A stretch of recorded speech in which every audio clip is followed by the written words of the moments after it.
أعوذ بالله من الشيطان الرجيم بسم الله الرحمن الرحيم رب اشرح لي صدري ويسر لي أمري واحلل عقدة من لساني يفقهوا قولي.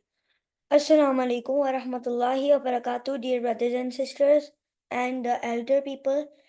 I hope so you are fine. I'm also fine, alhamdulillah. So let's start our session. Well, today I was a little bit busy. I was somewhere outside. That's why I couldn't make the PowerPoint slides. So we can discuss the previous and we can talk about Prophet Ismail alayhi salam's birth, as there is no topic more important than his birth. Then after that we will start, I think so, then we will start the pre-Meccan era, because then, there is nothing usually very important after Ismail alayhi salam. Well, my basic importance for doing, sessions on Ibrahim alayhi salam and Ismail alayhi salam was to, tell you about the story of Ismail alayhi salam, and also tell you about the story of Bani Israel. From where did Bani Israel come? They will plays a key role in today's era. As you know, Israel war and Bani Israel, Khaybar war, and different other areas and scenarios. So we will also learn about their tactics, as I already mentioned earlier. So that was my purpose to start from here. So let's start. Let's revise the previous a little bit, and then I will move on towards the birth of Ismail alayhi salam. So let me see. So as you know, our topic was about Ibrahim alayhi salam, and we have learned about his life and his mission and his journey. So now we will see a very important part little bit later on, that is the birth of Ismail alayhi salam, which marks the era. That from that era, then later on Muhammad sallallahu alaihi wasallam is born, and Saudi Arabia, this era now known as, well, it was at first barren, as you know, but later on pure Arabs started living here, and the Ghassani Arabs and the Sassanids and different other people, the Ethiopians, the Jews, the Persians, the Christians, even those who were the idol worshippers. So we learned about who are the pure Arabs and different tribes of Arabs, and then the politics of Namrud, and then journey of Prophet Ibrahim alayhi salam. Well, there was an interesting era. Let me tell you about that, which was that, I don't know if you know about it, but when we talked about Namrud, that Prophet Ibrahim alayhi salam then migrated to Egypt, and later on he migrated to Palestine, Jerusalem. So when he was doing all of this, in between that, Allah subhanahu wa ta'ala was sending punishment to the Babylonian people. Do you anybody know about it? The punishment, can anybody tell me if anybody know about it? It was a very easy name for it. Let me tell you. Well, Allah subhanahu wa ta'ala, he sent a lot of mosquitoes, and they were attacking on all of the people, all of the soldiers as well, and killing them.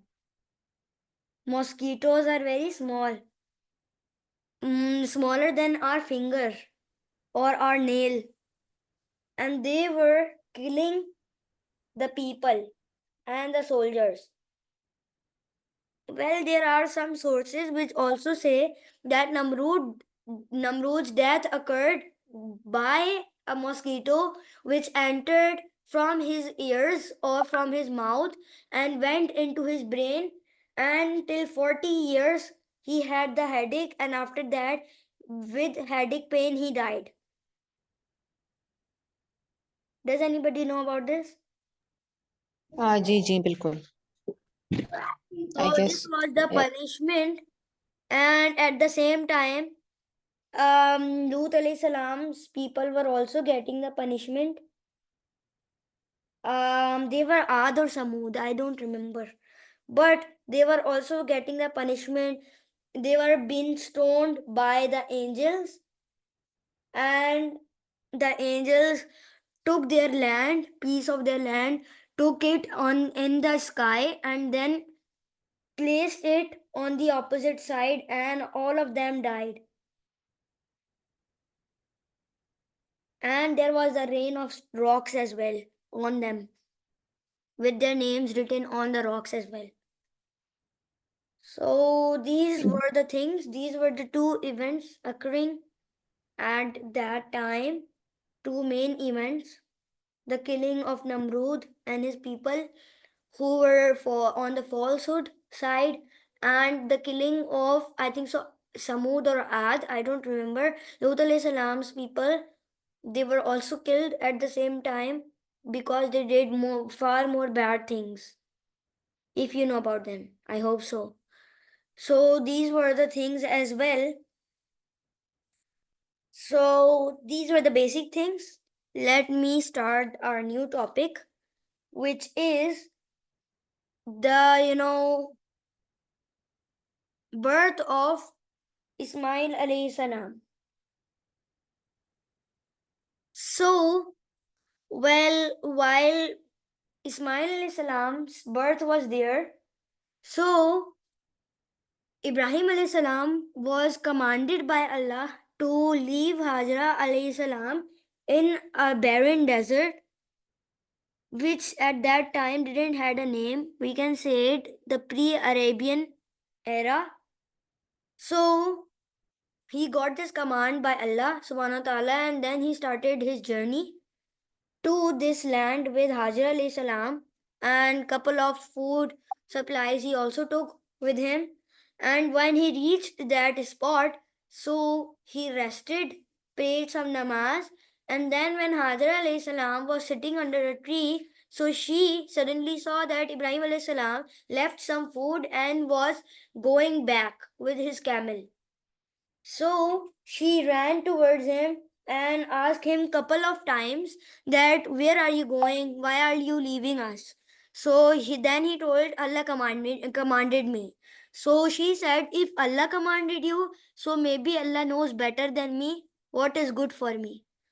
So then she sat down and didn't say anything. When Prophet Ibrahim alayhi salam went little further away, so he again rested and prayed some namaz and did the dua for both her wife and her child. And then while Hajra alayhi salam was near the tree, so there was nothing to eat. The food supplies which Ibrahim alayhi salam had left for them were running very low, and they were almost finished. Water already had finished. So Hajra alayhi salam tried to figure out a way to take out some water, do something, because Ismail alayhi salam was crying very badly because he wanted some water. So she ran, as you know, Safa and Marwa mountains. You have to run there 7 times. So she also ran 7 times here in Safa and 7 times there on Marwa. So then, by the miracle of Allah, then the water of Zamzam came also out. Some sources claim that Hazrat Adam alayhi salam, no, not Hazrat Adam alayhi salam, Hazrat Jibrail alayhi salam came and he took out that water by doing something. And some sources claim that when Ismail alayhi salam was crying, so by his feet was, like it was going up and down like hammer. So it was when it was going up and down, so it was then touching the desert sand as well. And there became a hole in from which the Zamzam water came. So these are the sources as well. So yes, these are the things I also understood. So after this, what happened was that she drank some water and made Ismail Islam also drink. So then she sat there for I think so couple of days, and after that some people arrived there, a tribe arrived there, and those were the Yemeni Arabs, you can say, who are finding um a way to get out of this desert, as they were also very thirsty. They wanted to also find some water. So when Hajra alayhi salam saw them, so she only saw them, and then they came close and they asked their permission that if they could drink some water from this well as well. So she gave the permission, so they drink some water and made their animal drink. And estimates claim that there was so much water that the people, a whole tribe, was so satisfied that they shifted there. They camped there first 3 to 4 days, and then they started building their houses there. And that, you can say, was Makkah. And after this, after Makkah, there were the whole Arabia started reforming, as well as people, outsiders, different tribes started living here, coming and living, doing the migration to Arabia. But Makkah became a very holy site because later on, Kaaba was made. Let me come to there as well, but not right now. Our top point is that then they shifted there. Ibrahim alayhi salam came after couple of years, and then they both met each other with love, and then Ibrahim alayhi salam and they both were commanded to make Allah's house, and they started the construction. And during that construction, they also got Hajar Aswad. Everybody know about that. This is the stone. Right now, it is also there in Kaaba. So they placed that Hajar Aswad there, and then it was completed. So people came to do ibadah there. But later on, if we talk about before pre-Makkan era, I mean to say pre idol worshipper era, at that time idols were introduced in the Persians.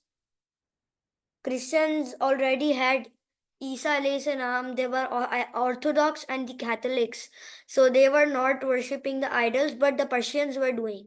So one man, one who was the leader, I think so, of Makkah, so he brought one or two idols. He was inspired by them, and then he said to everybody to worship those idols.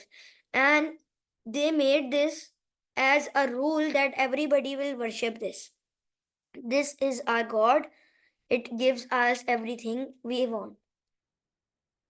So then, they started doing the worship, and they did so much worship, and their sons and generations did so much worship that they nearly forgot all of the things that this is not good. Okay, but then later on, Prophet Muhammad Sallallahu Alaihi Wasallam, the last and final messenger on earth, came. We will talk about him later on, not in this session maybe. So basically all of these points are there, and then there were some stories as well in Ismail Salam's life, but they were not so much important to discuss. So let me talk about, until then, Ismail Ibrahim alayhi salam had another son, Ishaq alayhi salam, and from Ishaq alayhi salam came the Bani Israel tribe, and they permanently shifted to Canaan. And then he had the son Ishaq Yaqub alayhi salam, and all of those people. and then Dawood alayhi salam, and all of these people, all of these prophets come in those years when the generations of Ismail alayhi salam are dominating in Arabia. So up till now, all of you understood whatever I am saying. Do anybody have any question? No, no question. Well, auntie, I'm now taking it little fastly because there are not so much important things now because I already discussed the main parts. So these are the things. I'm taking it fastly like this. Now, I think so. Let's come over to the pre-Meccan era. I will next week I will make the slides for you guys so that there would be no hazard. Otherwise, I am little bit busy next week as well on Saturday as I am going somewhere tomorrow, day after tomorrow. So this is all. And now let's start our pre-Meccan era. Only I have to say one thing in Ismail Salam's time that after he passes away, he had 12 generations. 12, I think so, yes. So from those 12 generations, then more generations came more, and they spread across Arabia.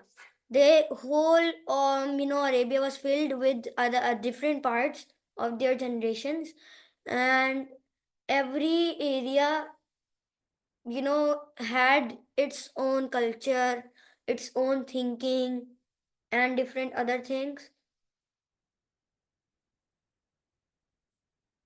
And then from them, Prophet Muhammad came. So, yes, these were the things. Now, let's talk about pre Makkan era. Well, I have to wrap up till 8:30 as I have to go somewhere.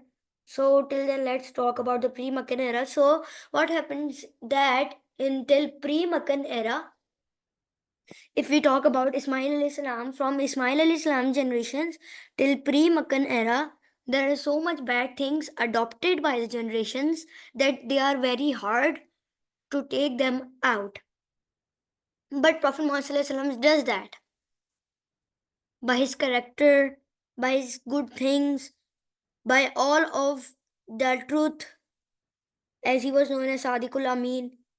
So these are the things you see now that there were very, very, very bad things roaming on planet Earth. If we talk about, especially about Saudi Arabia, so these all of these things were happening very bad, such as stealing, robbery, and upper class always ruled, lower class were slaves, and slavery, idol worship, and different other important things which were very bad, which were like bacterias which had been born and they were stick with our bodies. And Prophet Muhammad came to take them out. The bacterias, the dirtiness of the minds of those people, he came to take all of that dirtiness out. Yes, we can say that those people had no fault. The fault was of those people who lived in that era in which idols were introduced to them. So, yes, these are the things I will not tomorrow, this coming Saturday and Sunday. I will try my best to prepare the Zoom meetings, PowerPoints. So otherwise, if I could not prepare on Saturday, but I will prepare on Sunday, and we will talk about the pre-Makkan era. Then we will go on the biographies of big Sahaba and low Sahaba who came later on, and Prophet Muhammad Sira, and then we will move on to Abbasid era and different other eras. Okay, then let's meet next week, dear brothers and sisters and elder people. Then give me the permission then now to go. If you have any questions, so let me know. Otherwise, let me wrap up then. Any questions? Okay, no questions? Yes, no questions. Okay, then let me wrap up. Aishanti, thank you very much, everybody. Jazakallah khairan. Assalamu alaikum wa rahmatullahi wa barakatuh. Allah Hafiz. Walaikum assalam. Allah Hafiz.